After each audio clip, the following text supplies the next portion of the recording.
aho twakira umwanya ogu twashanga begiwitenekero rya Mbarara University of Science and Technology bacuramerirwe abo kufako Omwegi mutayi wabo owamanywanka prose nahwera ogu yafera ha myaka 20 y'obukuru kandi abire nashoma degree by'obushubuzi omwaka gwo kubanza omu semester ya kabiri okurugera ha Omwegi mutayi wobire narara na omunju arire nawe curo kubwashesha ya mwakura kongati yamanya yaba yabachurire ninga yafire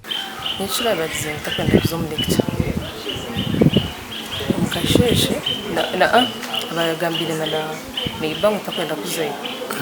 so mukasheshe kuna heza kuna abantu kwesimura mfana mwitizi ngati yangarukamu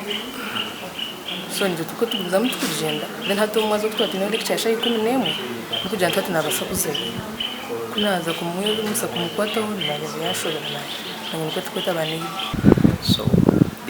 this lady had just reported was it I guess this Sunday, but then unfortunately this early morning I guess she was already dead because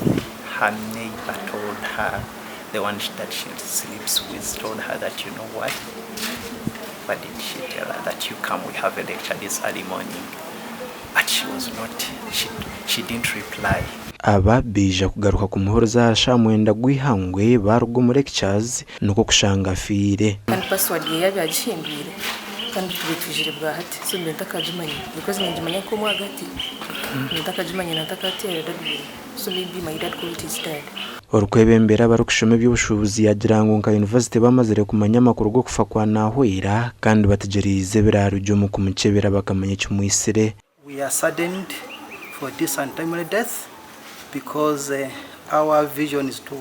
offer education in an effort to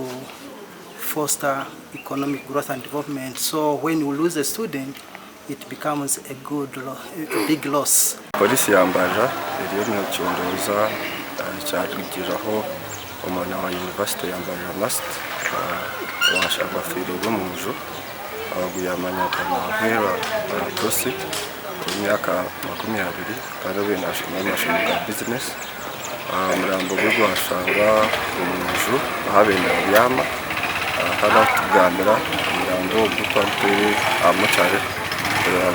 gukora ko postmortem tumanye cyitire ku mwana ufa